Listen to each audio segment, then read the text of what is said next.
Om Shanti. Master जानी जाननहार जी stage सां सर्वशक्तिवान जी प्रत्यक्षता। मास्टर जानी जाननहार जी स्टेज सां सर्वशक्तिवान जी प्रत्यक्षता 28/10/75 जा महावाक्य आहिनि।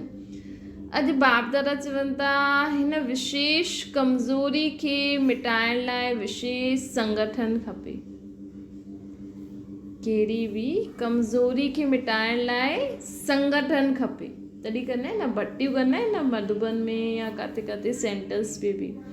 त भट्टी में छा थींदो आहे, जॾहिं सभु योग लॻाईंदा आहिनि न, त भले असां में एतिरी शक्ति न बि हुजे, लेकिन सभिनि जी योग शक्ति सां असांजी बि कमज़ोरियूं ख़तमु थी वेंदियूं आहिनि। इन करे किथे बि ब्राह्मणनि जो संगठन लॻंदो आहे, योग थींदो आहे, त असांखे उहो योग अटेंड करणो खपे। किथे बि ऑनलाइन बि ॾिसो था, अॼुकल्ह ॾाढा प्रोग्राम ईंदा आहिनि। ख़ुदि खे ऑनलाइन में बि तव्हां सम्झो मां हिन सभा में वेठी आहियां। महाकाली स्वरूप शक्तियुनि जो संगठन खपे त पंहिंजी योग अग्नि जे प्रभाव सां हिन वातावरण खे परिवर्तन करे। महाकाली स्वरूप शक्तियुनि जो संगठन खपे जो पंहिंजे योग अग्नि जे प्रभाव सां हिन वातावरण खे परिवर्तन करे। हाणे त ड्रामा अनुसार हर हिक जे चलन रूपी दर्पण में अंतिम रिज़ल्ट स्पष्ट थियणी आहे। अॻियां हली करे महारथी ॿार पंहिंजी नॉलेज जी शक्ति द्वारा हर हिक जे चेहरे सां उन्हनि जी कर्म कहानी खे स्पष्ट ॾिसी सघंदा।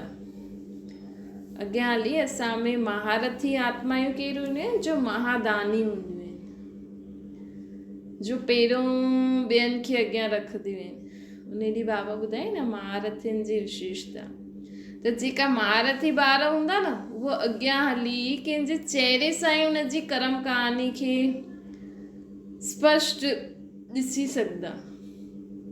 जीअं मलेश भोजन जी बदबू सम्झ में अची वेंदी आहे न, उहो ई मलेश संकल्प रूपी आहार स्वीकार करण वारी आत्माउनि जी वाइब्रेशन सां बुद्धि में स्पष्ट टचिंग ईंदी। बाबा चईंदा आहिनि न कि अॻियां हली करे मधुबन में सभु न वञी सघंदा, सिर्फ़ु पवित्र आत्मायूं ई वञी सघंदियूं। ऐं अगरि हुन पवित्र संगठन में कोई पतित आत्मा अची वई त उन्हनि खे पतो लॻी वेंदो। कीअं पतो लॻी वेंदो आहे?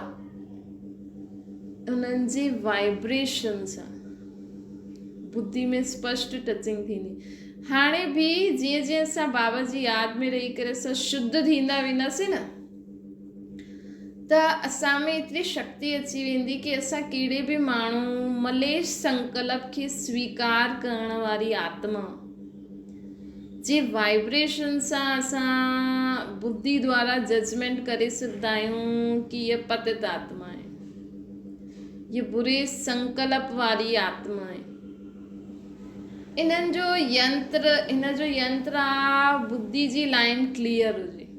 अगरि असांजी बुद्धि जी लाइन क्लियर हूंदी न, त असांखे तुरंत सम्झ में अची वेंदो, असांखे तुरंत सम्झ में अची वेंदो कि हीअ कहिड़ी आत्मा आहे, शुद्ध आत्मा आहे या मलेश आत्मा आहे। जंहिंजो ये यंत्र पावरफुल हूंदो उहो सहज जाने वेंदो। जंहिंजो ये यंत्र पावरफुल हूंदो न, बुद्धि द्वारा जजमेंट करण वारो, त उहो सहज ॼाणे वेंदो। शक्ति उहा देवताउनि जे जड़ चित्रनि में बि इहा विशेषता आहे। बाबा चवनि था ॾिसो, शक्ति ऐं जड़ चित्र जेका हूंदा आहिनि, ॾिसो मंदिर हीअं कोई माण्हू मेकअप करे त सभिनि जी नज़र वेंदी आहे न। हाणे देवियुनि खे केॾो श्रृंगारदा आहिनि, ऐं इहे ई ॾिसो देवताउनि खे केॾो श्रृंगारदा आहिनि। कॾहिं हुननि जे मथां कंहिंजी बुरी दृष्टि वेंदी आहे? जॾहिं जड़ चित्रनि में ई एतिरी शक्ति आहे, त जॾहिं असां त हाणे चैतन्य में ठहूं था, जॾहिं असां हुन स्मृति में वेहींदासीं, हुन सुमान सां जीवन में रहंदासीं, त असांजे मथां कंहिंजी बुरी नज़र पई सघंदी, बुरी दृष्टि पई सघंदी, पतित दृष्टि पई सघंदी। त बाबा चवनि था शक्ति ऐं देवताउनि जे जड़ चित्रनि में बि इहा विशेषता आहे जो कोई बि पाप आत्मा पंहिंजो पाप उन्हनि जे अॻियां वञी करे छिपाए न सघंदी आहे। आपे ही वो वर्णन कंदा रहंदा आहिनि कि असां अहिड़ा आहियूं, ये स्वतः ही वर्णन कंदा आहिनि त जड़ यादगार में बि जॾहिं अंतकाल ताईं विशेषता ॾेखारण में ॾींदी आहे त चैतन्य रूप में शक्तियुनि जी विशेषता प्रसिद्ध थी आहे न। हाणे संगम युग ते थी आहे। हाणे बि ॾिसो अगरि जो पक्की ब्रह्मा कुमार कुमारी हूंदी, बाबा जी यादि में रहंदी हूंदी, हुन जे मथां कंहिंजी नज़र पइजी सघंदी आहे त बाबा चवनि था कि तव्हां चैतन्य रूप में शक्तियुनि जी विशेषता प्रसिद्ध थी आहे तॾहिं त यादगार रूप में हीअं ॾेखारियो आहे न।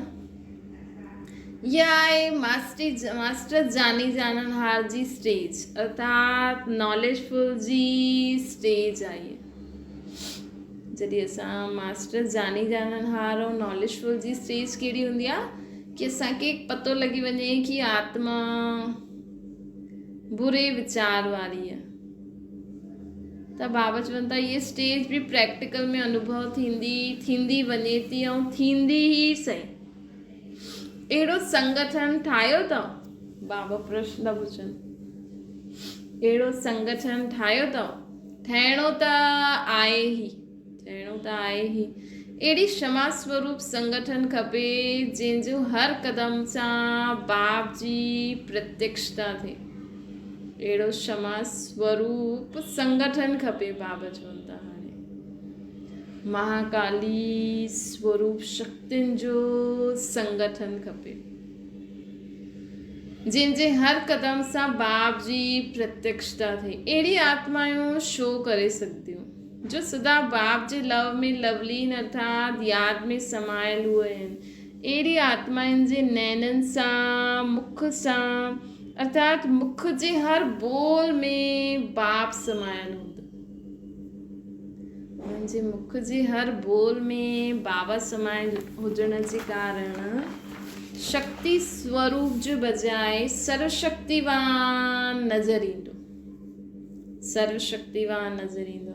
जीअं आदि स्थापना में ब्रह्मा बाप में सदैव श्री कृष्ण ॾेखारण में ॾींदो आहे न, ईअं शक्तियुनि द्वारा सर्वशक्तिवान ॾेखारण में ॾे। अहिड़ो अनुभव थिए थो न जो सदा बाप जी यादि में हूंदा ऐं मापन जे त्याग वृत्ति में हूंदा, उन्हनि सां ई बाप ॾेखारण में ॾींदो। असां मां बाप कॾहिं ॾेखारण में ॾींदो? जॾहिं असां बाप जी यादि में सदा रहंदासीं, जॾहिं असां में मापन न हूंदो, त्याग वृत्ति हूंदी, तॾहिं असां में बाप ॾेखारण में ॾींदो। जीअं स्वयं मापन भुलिजल आहिनि, जीअं स्वयं उहा आत्मा मापन भुलिजल आहे न, उहा ॿिए खे बि भुलिजाए ॾींदी। उहा ॿिए खे बि भुलिजाए ॾींदी। उहो रूप हुनजो उहो रूप ई न ॾेखारण में ॾींदो, ॿियनि खे बि बाबा ई ॾेखारण में ॾींदो। लेकिन सर्वशक्तिवान जो रूप ॾेखारण में ॾींदो उन्हनि खे। त बाबा चवनि था इहे कॾहिं थींदो? जॾहिं असां में त्याग वृत्ति हूंदी, मापन न हूंदो, असां सदा बाप जी यादि में रहंदासीं ऐं छा संकल्प कंदासीं? करन करावन हार मूंखां कराए थो, मां त निमित आहियां। तॾहिं असांखे उहो बि सम्झ में ईंदो कि कहिड़ी आत्मा आहे। छो बुद्धि जी लाइन क्लियर हूंदी न बाबा सां गॾु। अच्छा, ओम शांति। बाबा खे यादि करो।